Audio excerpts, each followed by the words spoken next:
All right, so we're going to start this. I'm going to actually do some stuff for the people that will be watching this later. So this won't be for you in the room, but you can come in and we'll get into the topic.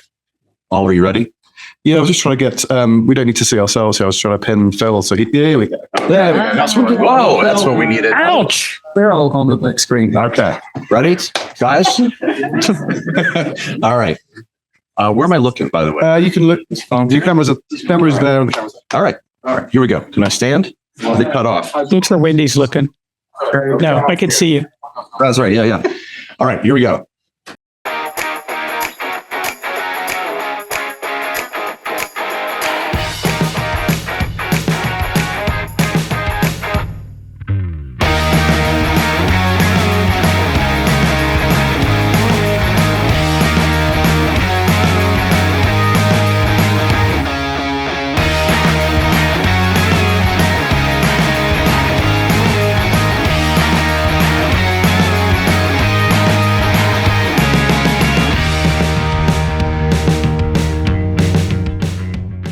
Hi, everybody. Welcome to the episode Consultants Saying Things, where we are live at the BCS Enterprise Architecture Annual Conference.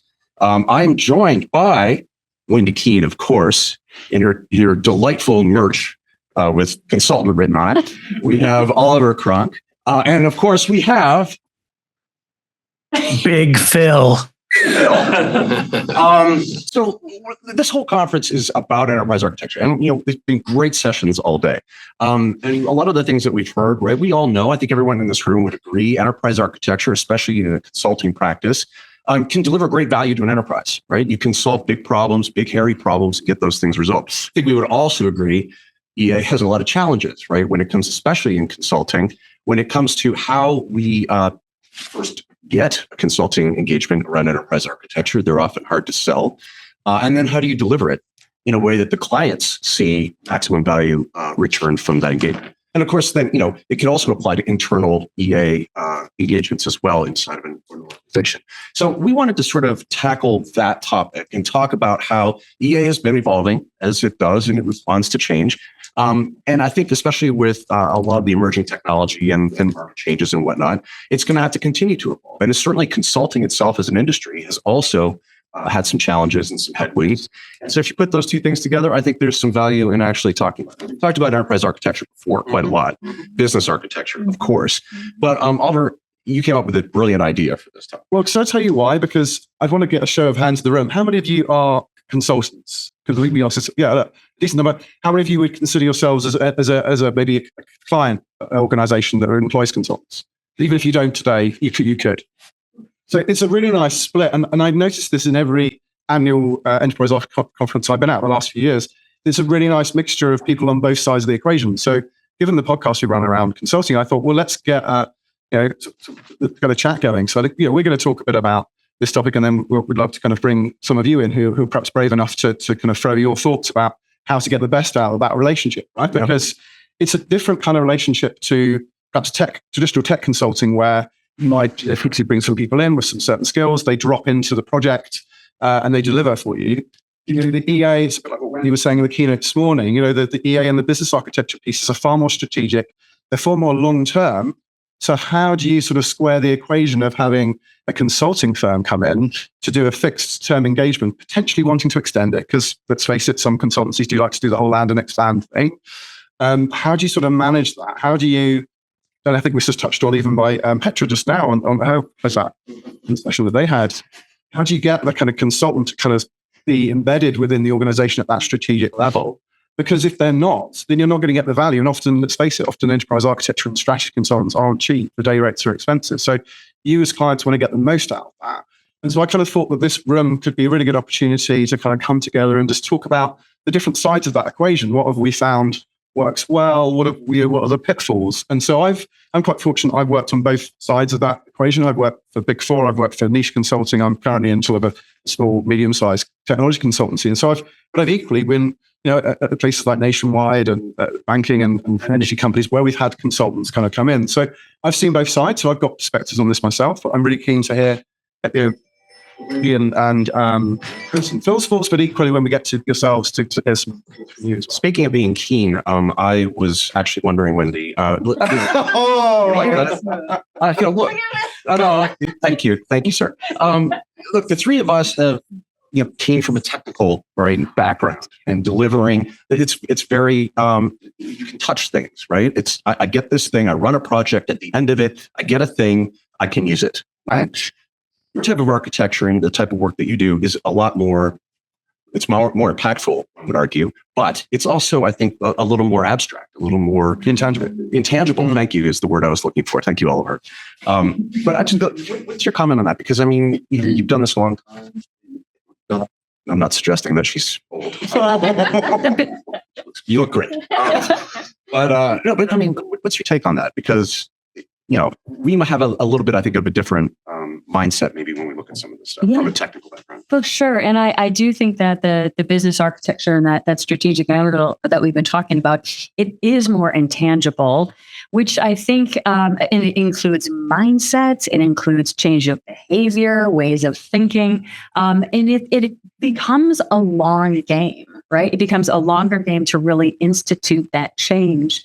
Versus like having some technology or something that's very concrete, which is why I think people also jump to that. So if you like you said, sometimes EA engagements are hard to sell, but business architecture as well, and then add on top of that sort of the fact that it's not quite as mature as a discipline, and changing the way people think. It's more intangible, but we can make it tangible. In terms of. Yeah, and I think EA also has a lot of problems, as we all know. But I think the title alone, right? But I think one of the challenges it's had historically is people tend to look at it as a technology delivery thing, right? So if you're selling an EA engagement and you're talking about strategy and you're talking about things of that nature, I think people are like, that's great. When do I get the thing? When does the widget come? And it's like, well, that's not, yes, ultimately, but you really need to get these things right first. And actually, when you brought up a good thing, and Phil, I know you have really good thoughts on this, the people aspect of right?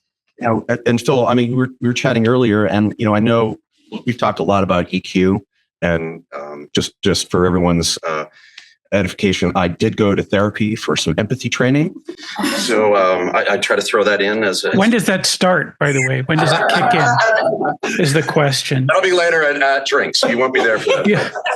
Excellent. But Phil, I was wondering. I mean, can you comment on that? Because I mean, look, you for it's not even.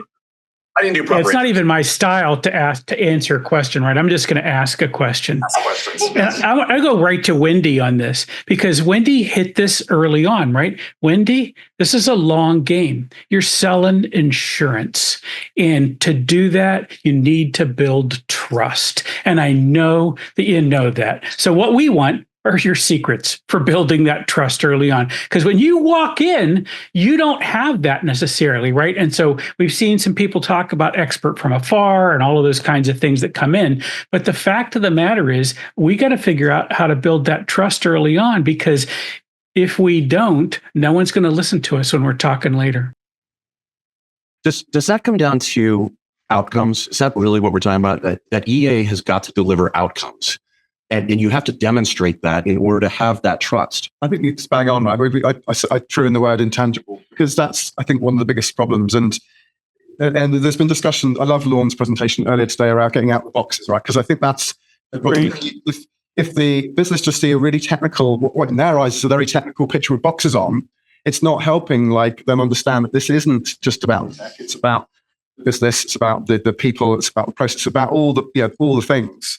And so for me, this is about, what is this thing? And it's pitching it in the right way, which I think Lorne covered beautifully this morning at the boardroom sort of level. But it's making it real. It's like, what will, this enterprise architecture engagement really deliver for you, Mr. or Mrs. Client? Like, what are we doing? What is the objective? Is it that you want to, let's get to the bottom, let's ask the 5 whys that we've touched on before. Let's really get to the why of why we're being engaged and what is the thing we're really going to help you with. And then let's go, right, in the statement of work, this is what we aim to achieve with this engagement.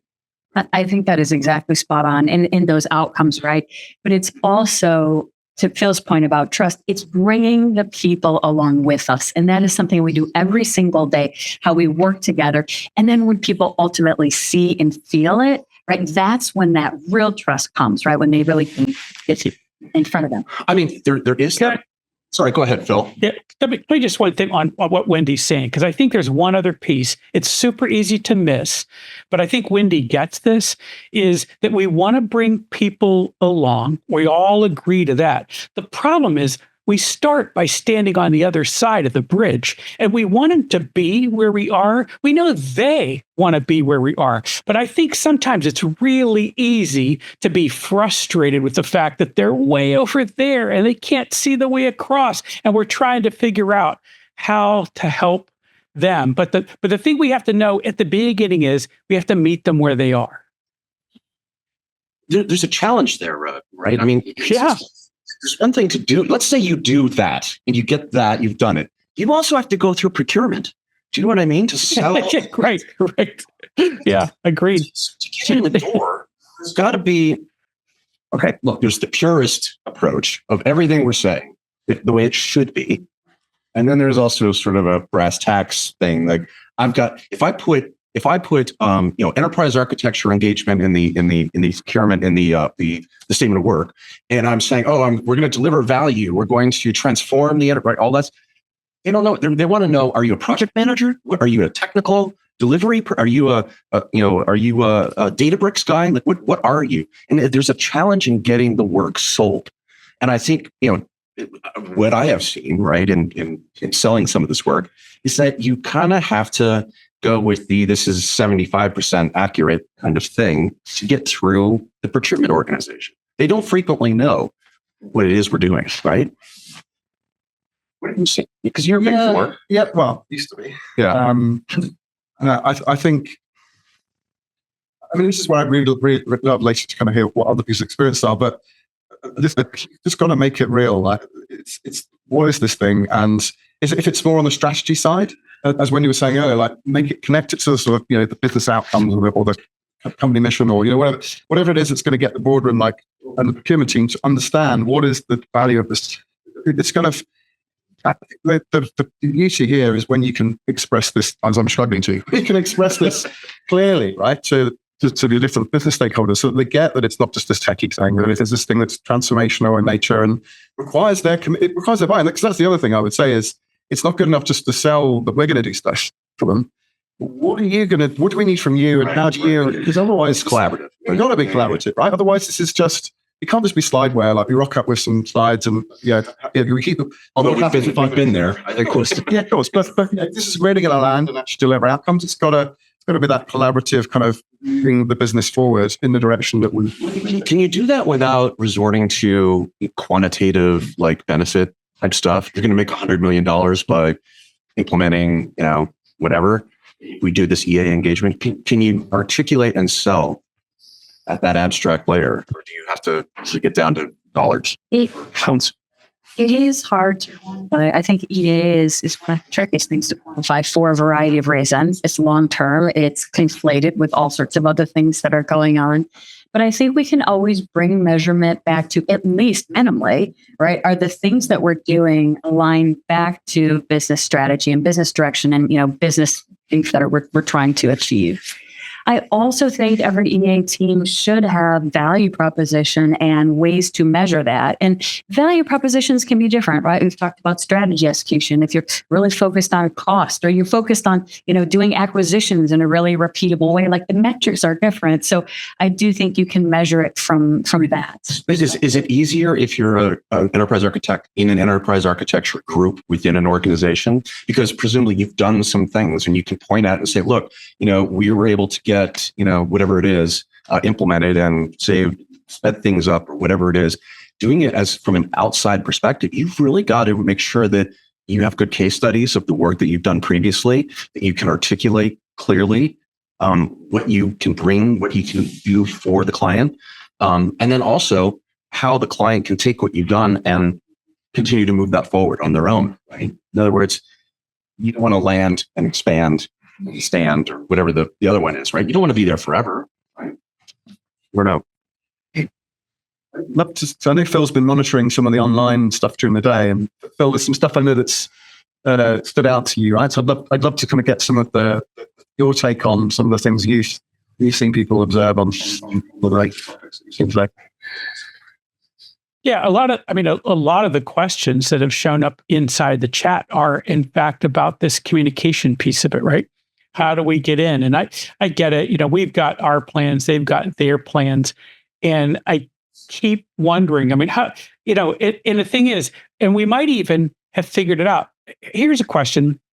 And I think this is for all of you as well.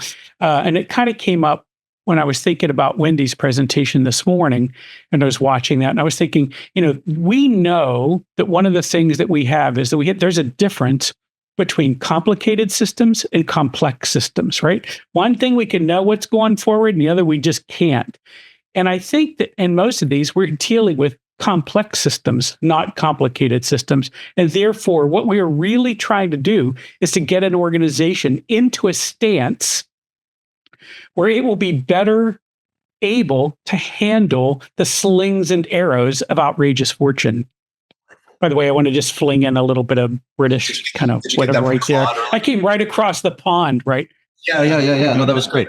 I thought you were going to, Phil always seems to have some obscure Britishism that he likes to throw in. So I've been waiting for it. That's cod swallow. Just stop it right there. There you go.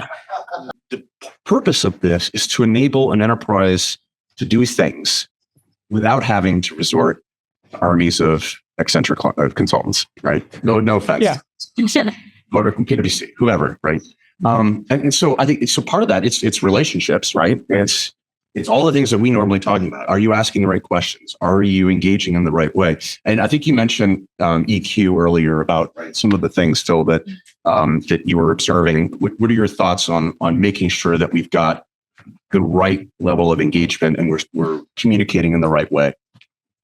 Yeah, I think we've seen a lot of folks talk about things like this earlier, but we're big fans of just asking questions, right? Let's figure out that we actually understand what's going on first, right? We always say ask better questions, but I think, again, have watched a lot of people, and you show up with this technique, you show up with ideas about how we can solve a problem, but you really don't know what the initial state is yet. And it can be hard to take that time.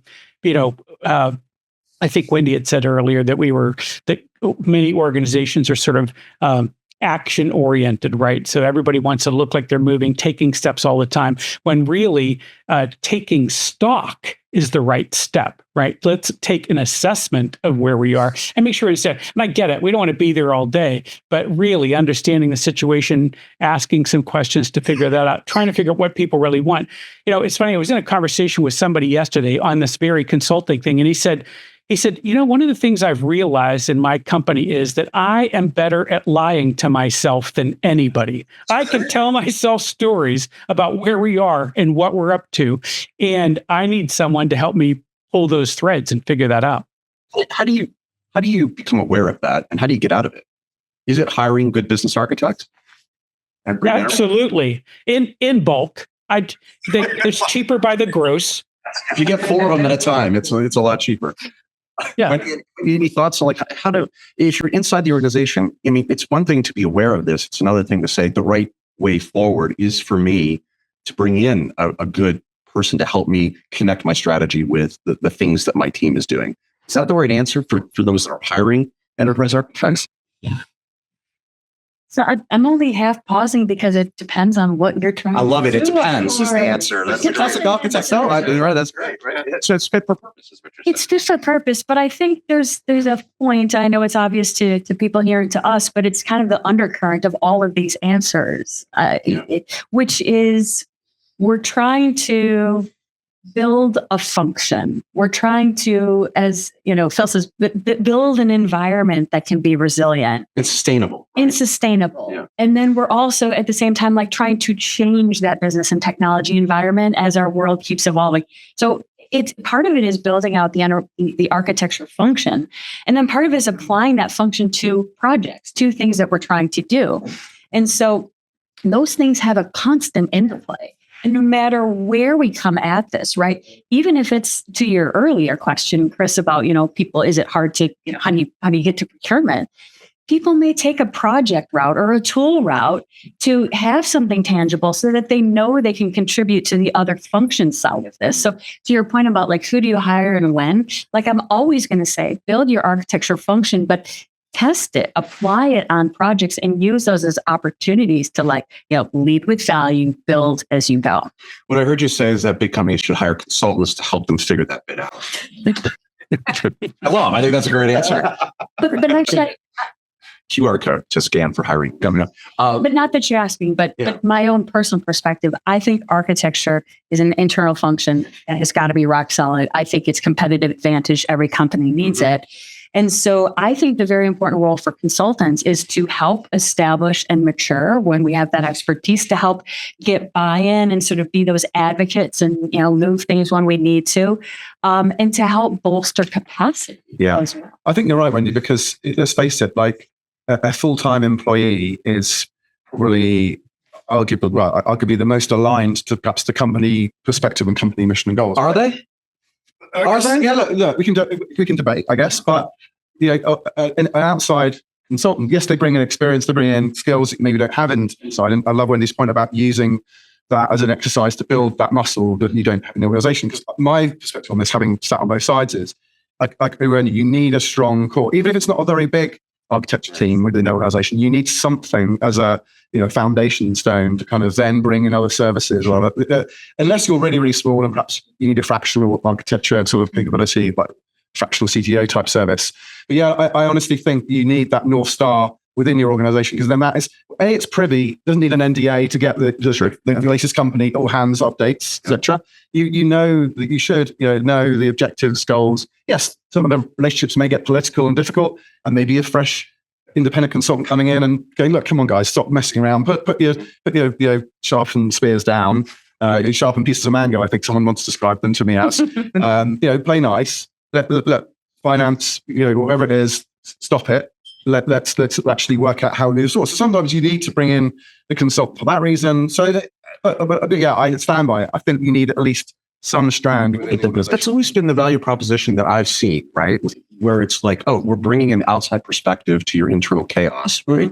Or we're going to help you transform, right? And you can't do it on your own. And I don't know that that's always right?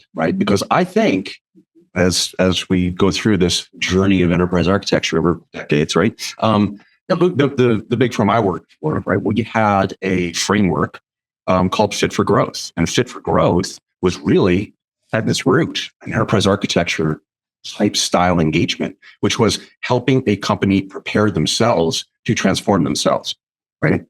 And it met with varying levels of success. It was fine-tuned over time, and it had a very clear financial aspect to it to quantify value. And I think that that's important. But I think so often it's, hey, come in and help me in deploy, Cribble or Splunk. Let's do that. That's enterprise architecture. It's tactical. It's task focused. It's project. And I think there are these other things that if they could do it right, they wouldn't need to bring in all these outside people. That's it, folks. Thank you. But what do you guys think about that? Did I get that? I think it's time to make. You want to go? Okay, so no one was. Okay, no one. Well, no, give me any accolades for my. I think we should. So thank you, Phil. You were smiling. I liked it. It's good. Are your glasses matching your headset? I love that. They do. Wait a second, Chris. I want to tell you that I loved your comment so much that I thought I would send you something to kind of. Well, appreciate that. So yeah, I think so. Normally we'll do some final thoughts here at the end. We'll try to keep. I know we're between us and happy hour, so we want to make sure that we get that taken care of. But we want to ask some questions, right, and get some experiences that you guys have seen based on some of the things that we've been talking about in either selling or delivering or buying enterprise architecture consulting engagements. And for the best questions, we have some merch. I think I'll get the merch, but I think we've got some giveaways. Wendy's going to decide what the best question was. Oh. Or comment. It could be a comment. Doesn't have to be a question. And I'm going to go get the merch, and I'm feeling a little greasy here, so I just want to. This is an ongoing gag, by the way. You grab the merch podcast, so you have to bear with us for our little in jokes. Those of you that have watched podcasts before, and you've watched this, like the two, the following topics. So let's open the floor. We have some good questions. Even bad ones. Bad questions. Well, yeah, this is probably a bad question, or if you would comment.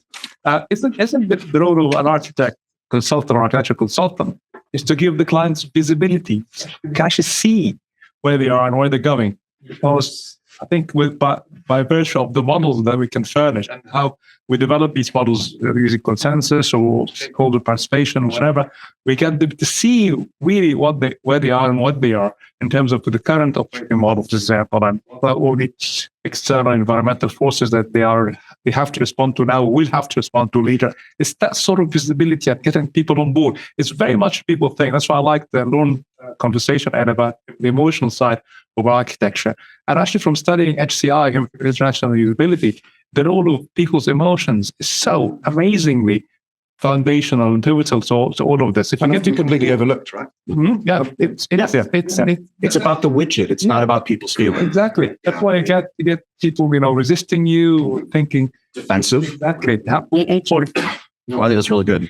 Wendy, was that good? You 5 out of 5? 5 out of 5. Oh, that's merch. That's merch. that's merch right there. All right, we've got this beautiful notebook. Oh, fantastic. Ask good questions, and this little icon I call him the Shadow Man because he's generic consultant. There you go. You can ask good questions and take good notes. Thank you very much.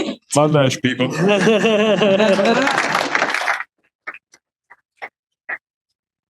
I've got a question then for the panel. And I'm an enterprise architect by trade for 20 years. My question is this: when you leave the consulting engagement, what's the most important thing to leave with your client? Is it like a product or artifact, perhaps like a solution architect might leave? Or is it wisdom, like a guru or a shaman? So what's the panel think about? I mean, I'll give the flippant answer. The thing to leave behind is an accepted statement of work for additional work. Even better than an invoice. Yeah. Sunday.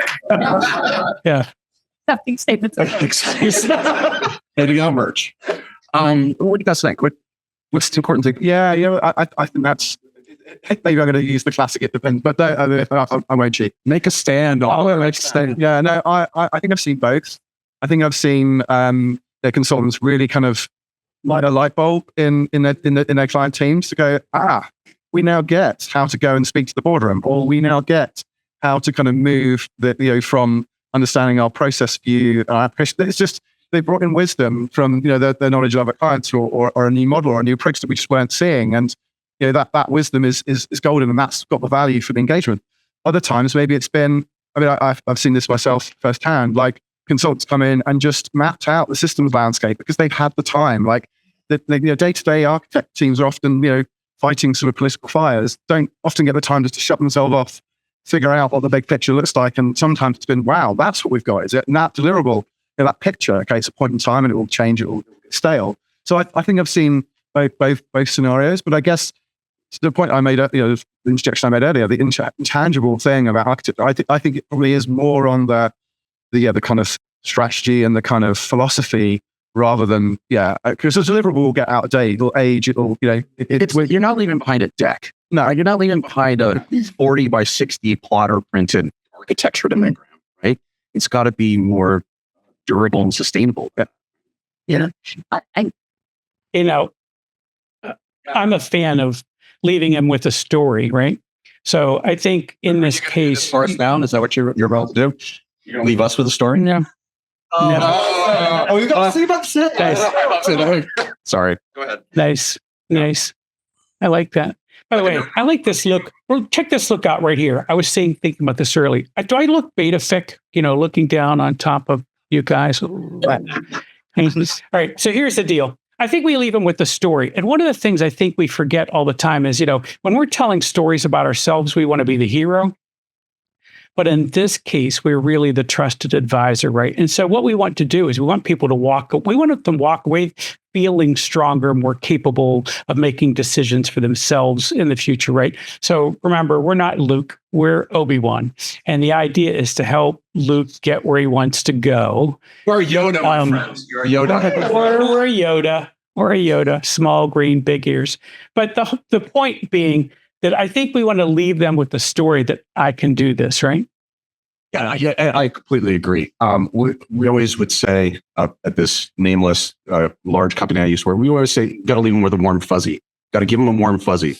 That not only just establish the trusted advisor relationship and bring you back for more work. And if they leave and they go somewhere else and they have a problem, they have that warm feeling when Chris was there helping him. There's a phrase, there's a classic phrase in there, which I'm going to get really badly wrong about, like, people remember the way you make them feel rather than, Right. I can't remember the rest of it. Exactly. You know, that was good. That was good. If you imagine if you had remembered it, that would have been spot on. Only we weren't doing this live. I know, right? Okay, we'll edit it in later. Yeah. I'll remember and we'll get AI to change your, yeah. Okay. Oh, we're going to do it. I would say, can I add on to that one? Yeah. So let's maybe let it be a little bit longer journey. If I had to pick one thing, it would be that the architects were apprenticed to the point where they could build architecture, they could architect things, and they could get the buy-in. Because outside of everything else, they can do it again and they can overcome a lot if they're in place. If I could add to that, I would, I love that. No. If I could add, I would also leave them with a solid knowledge base of capabilities and value streams minimally to add on to and a playbook to be able to consistently deliver services. Well, questions? Oh, sorry. Wendy, from amongst the crowd. Oh, it's a costume. Yeah. She's going to have a good question. By the way, you got some stickers there. Did Yeah. So, That one's more little sugar for an observation. So I'm not a consultant, but I work with a lot. So the one thing that I found really different is a consultancy I work with currently is that I talked about being like adaptable architects. So that's the one thing, is coming in, not actually saying, I am an enterprise, I'm an application, I'm an infrastructure, I'm a business. It's actually, I describe this with army knives. So we've brought them in to sort of help us and support us. And actually, we're on our architecture journey. And they've been able to come in and sort of support with us and do sort of filling gaps. It was from understanding what we needed. So they were coming in to say, we're going to do our own framework. We're going to come in and sort of blitz it. We picked a company who actually wanted to sort of come on the journey with us and help us. And that's been really, really beneficial. They've actually left augmenting and supporting our internal architecture capability rather than bringing in something completely independent. That's great. I mean, and that resonates, right? When we talk about ask good questions, it's really about that because, I think typically a lot of, I won't say, I'm not going to smear all enterprise architects, but I think a lot of them will come in with, I have the answer. And the answer is this framework. And the answer is, I'm going to do this set of templates for you and yada, yada, right? And they don't ask the questions, what do you really need, right? And what business problem are you trying to solve? And how can we help you do that? Absolutely. Yeah. I love that. And it's, and that goes down to frameworks, roles, tools. I think all of it, it's right size it, it's applied to the organization. And as you said, apply it to the problem or opportunity. And it's about not being precious, to your point about, I think, Not being precious. I love that. it's about thinking that, you always must do an engagement like extolling, like fillers from on high. It's about doing what the client needs. I think the best consultancies are the ones that listen to what the client needs and works collaboratively as a team for those outcomes. Because that's going to get remembered as being valuable and useful rather than just going, no, that's not in the statement of work and being all sort of change control. So, Ollie, you want to pick another question? We'll get this ball rolling. right about.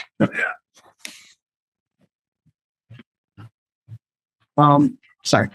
In my little experience, seeing for small consultancy, independent, I remember an old consultant from the IMC used to say levels of intervention.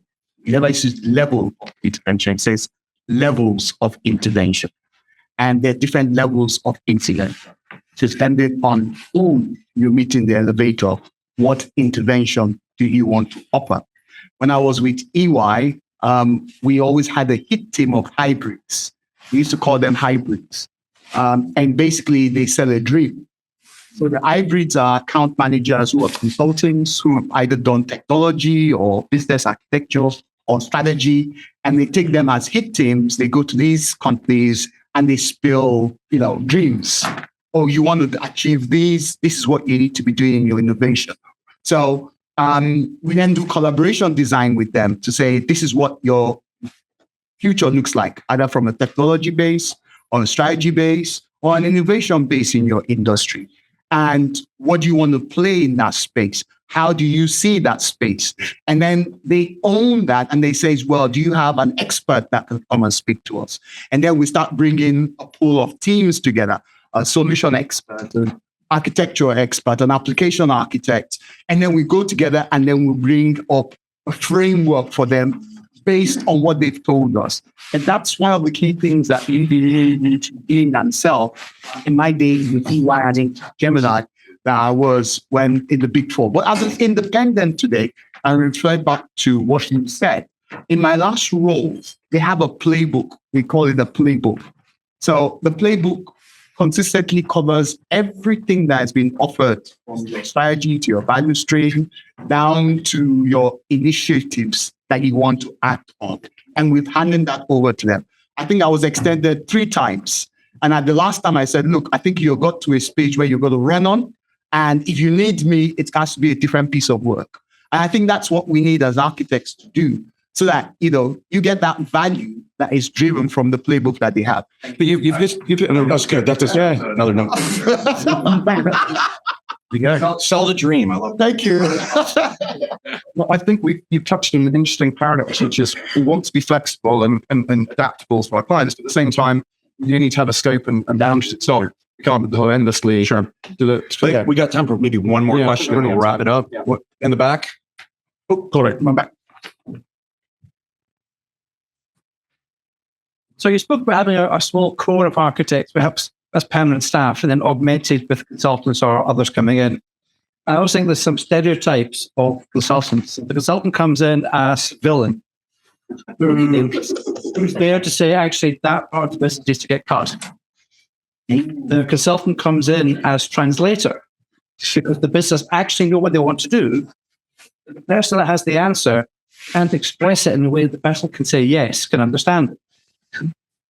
You've got the consultant as, I suppose, mediator, perhaps between two warring things, saying the politically unacceptable thing because they're expendable. What other stereotypes can you think of?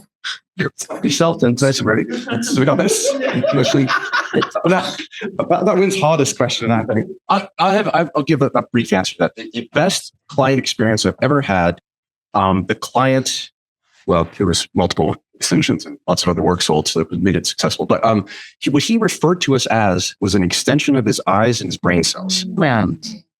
Right? In other words, there was no magic sauce that you were bringing. You're not a rocket scientist, and no one else has you're not Zeus, or who's given the fire. You're the Greek guy. Who gave the fire? Prometheus. Prometheus. You're not Prometheus.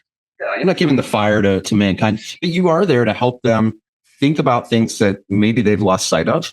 Right? That they already know, but they just haven't connected it maybe in a way. That would be my thought on that. I like that. And maybe it's saying the same thing. And I'm also thinking about what you said to me. There's a stereotype of just partner, like got it, in it with you, here to add value, mutually, until it doesn't make any sense anymore. But just like that partner, totally in it with them. So you think that's a 5 out of 5? We have this fantastic. With people probably on Amazon. We'll wrap this up with some final thoughts. I'm going to give us your 2 minutes. Yeah, I guess so. I think we've covered some really interesting perspectives, and I think the key thing for me is know what we're going into. I think the point just made by Colin is really interesting around what is the engagement role, what is your stereotype. I love that. That's a great way of framing it, I think. And then the other thing is collaboration. Like, don't see, even though one of the stereotypes is the villain, it's make sure the villain then has the right information, or is enabled, has access to the right people, whatever. If that's their role. Actually, that's not a prevalent style of the ad engagement. But yeah, so those would be my 2 things: knowing the style and club. Wendy, what do you think? Focus on outcomes and be intentional. And that is whether you're the organization or whether you're the consultant, right? Especially if we believe that long-term architecture practice is what the organization needs, and leveraging it along the way. Just whatever side we're in, just always working towards that and being deliberate about the roadmap, how we're helping, how we're using our resources to achieve that ultimate success. Phil. Your client might not know exactly where they want to go, and they might not know exactly how to get there. And that's why they brought you in. But one of the things I think we forget to do is to waypost this thing and tell them this is where we're headed. This is how we get there. How do you help them communicate? And so in the beginning in particular, you have to stand closer to them, and you can get further away as you get and build more trust as you go along. But I think that we forget to waypost where we're headed. And this is one of the reasons that we fail to build the trust that we so desperately need, because we're selling them an invisible future sometimes. I think that's a great answer, which is, by the way, why you're one of the 50 most influential of 2010, which it's built up there. Yes. Yeah. I think it's a big screen. I think that's great. So listen, guys, I really appreciate this. This was a good conversation. As you can tell, we've never done this before. So this went fairly well. So now comes the hard sell, right? As any good consultant would do. Go to our YouTube channel, Consultants Saying Things. Go to the website, consultantsayingthings.com. Find us on LinkedIn. Follow us on LinkedIn. We post our stuff out there, and there's it's not just us. I mean, Wendy, you're special with us knuckleheads. There's a great network of people that have both been on the podcast, who we're friends with, that we have good relations, and it's a good community. Oh, there we are. Look at this. Look at that. That's so nice. I gained 40 pounds just for that episode. But listen, I really appreciate it. So please go check it out. Subscribe and click the little bell so you get all of our latest stuff. And for the people watching later, this has been a great thing. Thank you very much, Wendy King, do Oliver Cronk. Thank you, Phil Yanoff. I'm Chris Locker, and we will see everyone next time.